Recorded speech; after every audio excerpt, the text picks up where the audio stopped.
తన తీర్చగా మా తలరాతలు మార్చగా ఈ జలయజ్ఞము సాక్షిగా తలనే వరసరా మహారాజు తాని సమిధల్లి మారి నిలువెల్లా వెలిగెరా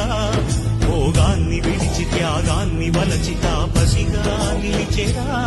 జనక్షేమమే తన సంకల్పముగా తన ఊపిరి హోమజ్వాలలుగా స్వర్గాన్నే శాసించెనుగా అమృతమును ఆహ్వానించెనుగా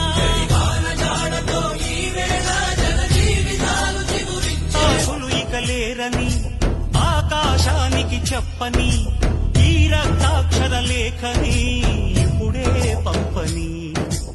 అన్నం పుణ్యం ఎరగని మా సీమకిరా రమ్మని ఆహ్వానం అందించని మెరిసే చూపుని తొలగింది ముప్పు అని నీలి మప్పు మనసారా నవ్వని